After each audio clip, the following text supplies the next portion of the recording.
We're back! Welcome back to my channel. Today I'm going to teach you how to create some very nice drum breaks with the use of classical drum breaks by Music Creator Drum and Bass. Check the description, there will be a download button, you can get it for free. So I'm going to use two different methods to create the drum breaks today. So the method number one, I'm going to use those classical sampled drums. Not all of them are sampled, but yeah, doesn't matter. So I'm going to use some of those drums and combine them together. I'm going to shift the tone a little bit, remove some low end to make sure that it's rich and full. And after that, we're going to create some very nice, sharp, quick percussion with addictive drums. And after this, I'm going to apply the method that I've shown in my previous videos. We're going to create really quick kick and snare, and we're going to have a full drum loop. It doesn't get any easier. You can actually create amazing drum loops using this method, and you can play endlessly. You can spend your whole weekend doing just that, and the outcome will still be amazing. So, okay, without further ado, let's dive right into it. Here's the first break I'm gonna use. Everybody knows this break. It's very basic, it's very old, it's been overused thousands of millions of times. I mean, only Calibre must have used it like 300 million times. But we don't want it to sound very generic. We want to make sure that this particular sample is used as a background sample to create the liquidy space. We don't need it to be, you know, at the front. So we're going to remove all the unnecessary frequencies, just like this. Nice. I don't want it to be super loud because we need to leave out some space for the kick and snare, which are normally the loudest elements. So we want to make sure that all these liquidy kind of rolling drums are slightly behind. I'm going to select some random... No. Yeah, I don't care. I'm going to use this one. Sure. We're going to put it on the same mixture track, so it also has a lot of frequencies deleted. Okay, we're going to shift it a little bit because it has, you know, this one has like so much signature character. We don't want everybody to hear specifically that we are using this sample. We can use it, but we don't want everybody to understand it very well. Yeah, this is pretty cool. So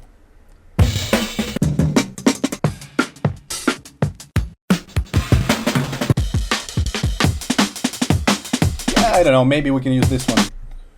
And I'm going to actually remove even more frequencies. I'm going to place this one on a separate mixture track, and I'm going to make sure that it only has the highest frequencies, okay?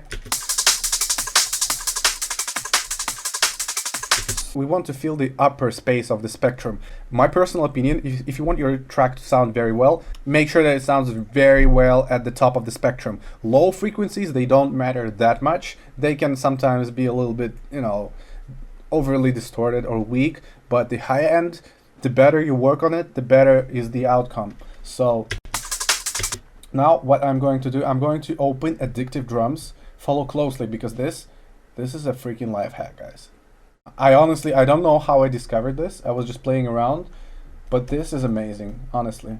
So what we're going to do, we're going to go to the edit section, select the say hi-hat. Now we're going to find the hi-hat. There we go. And we're going to do something like this.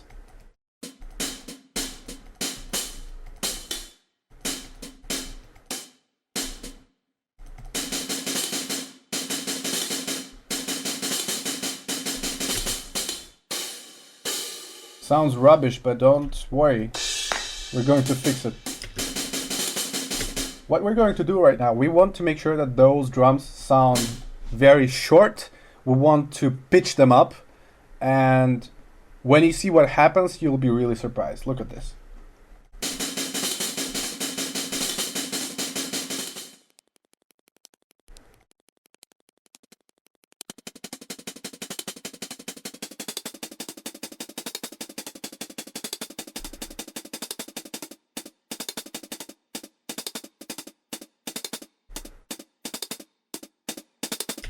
This is just amazing, guys. It's so easy, and you can actually switch between the samples. You can choose the different one, and you can, you know, just play around and see how it works.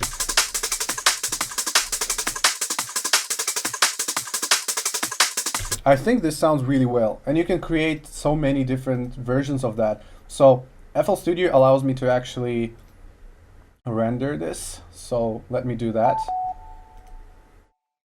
There you go. We have the break. Very nice. And now it makes the whole drum section sound a little bit more unique. You can't really understand each sample separately anymore. It sounds very fresh, so that's what I like about it. And we can now select the addictive drums and make one more instance, but we're going to concentrate on creating more like a high-end, soft, like tambourine-ish sound. Okay, so let me see if I can... Yeah, something like this.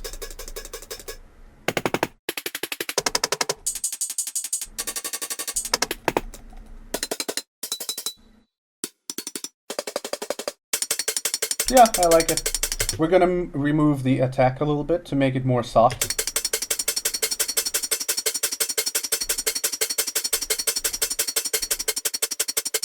There we go. And now we can actually remove a little bit more. We can, you know, of course, equalize this.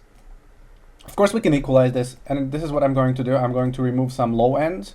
I want it to sound a little bit more chilled, because it, you know, the addictive drums, all of the hats in addictive drums have so much low character. So we remove a lot of low end here, and there you go. Sounds pretty amazing. I like it. We can now play with shift and see what happens.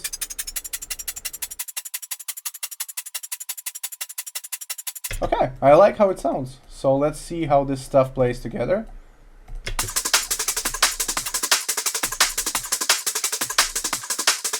See, you don't really even hear the sample separately. Like, you don't hear it. But the way that it works amazing, right? If you remove it, the drums sound really dull. One last thing that we have to do, we have to create our own kick, our own snare. And it's freaking done. That's it. Honestly, that's how easy it is. So we're going to go to Serum, create the first kick. Actually, we only need one kick, so we're going to create kick first, is what I was trying to say. Okay, there you go.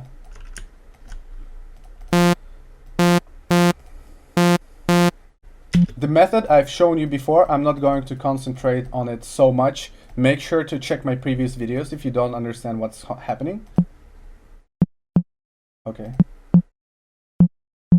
Nice. There you go.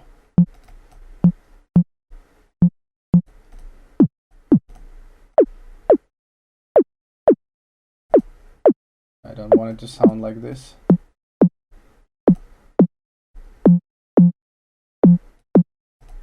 There you go.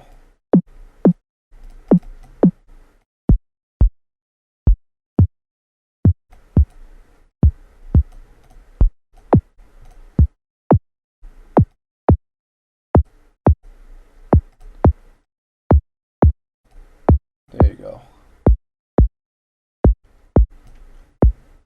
Pretty simple kick. I'm fine with it though.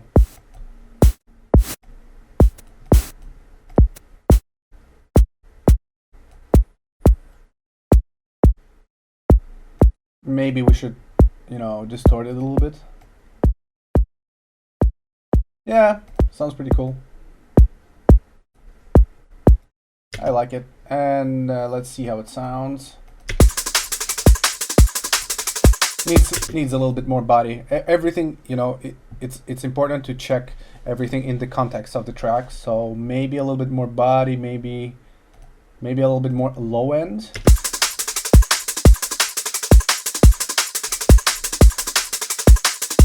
Not sure about that.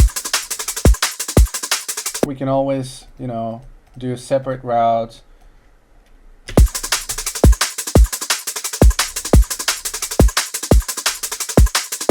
Yeah, it doesn't sound bad. It's not perfect, but it's not bad. Considering that I've just made it in like 2 minutes. Okay, so we're going to create a snare, and I think we want to make a snare that's probably pitch shifted up a little bit. So let's see what happens. We need a very short kick for that, a very short snare for that.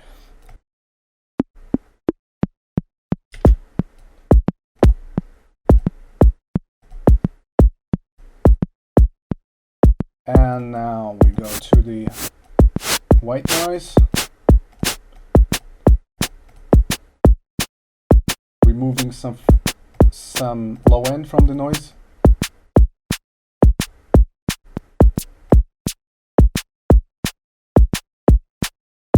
Okay.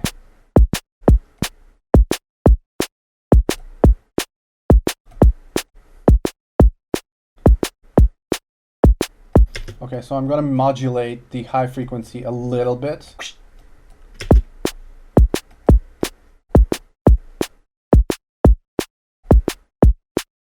Yeah.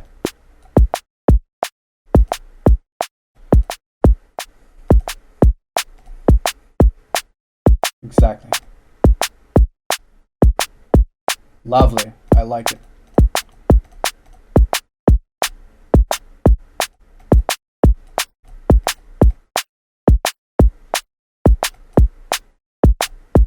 A little bit of stereo information. Not too much though. And I'm going to create a little click with the simple white noise. So we have two white noises, so we don't want them to interact. And for this purpose, I actually changed the phase a little bit. Okay, so we wanted to click a little something like this, maybe? No idea. Let's see how it goes. So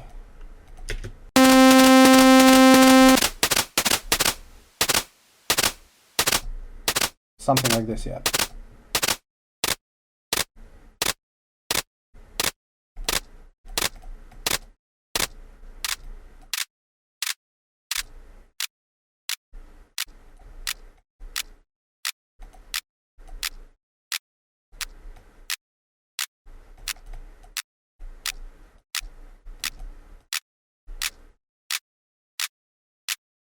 Yep, and on one of my videos I've already said that the clap is located between 1 and 2000 Hertz. So this is where we're going to boost a little bit. Yep. And add some chorus.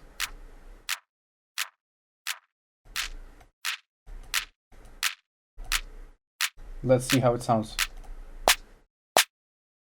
Not too bad, not too bad. We're going to add it to a separate route. So snare will be here, kick will be here. And boost the loudness a little bit. There you go.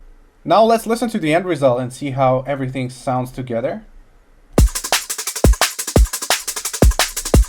It's pretty good. We need to balance it out in the way that we like it, so it's very individual, you know. You can always play around for hours, and actually as you develop the track you will find the right balance for yourself.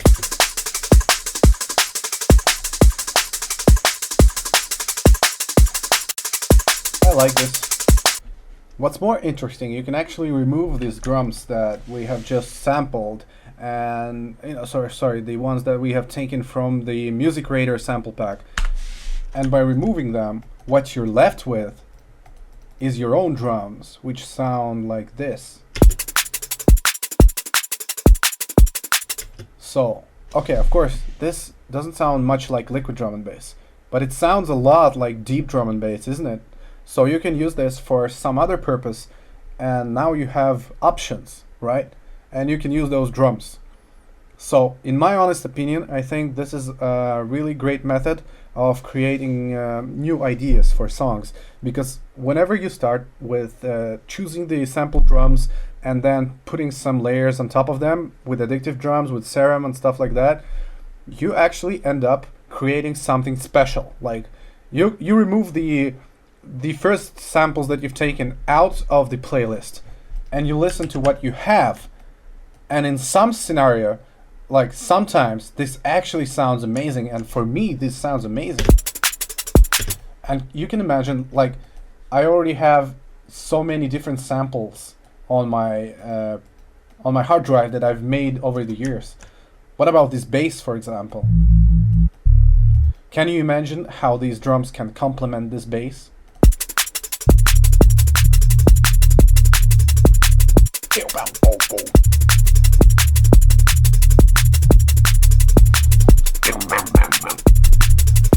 And we got ourselves a deep drum and bass track. I really hope you enjoyed this video. It was random, I didn't prepare it, so it probably sucks. But I hope you enjoyed watching me do this stuff. And be sure to hit me up in the comments, and I'm going to answer if there are some questions about production. And please, if you like this video, subscribe and hit the like button, and let me know what you want to see next. Thanks.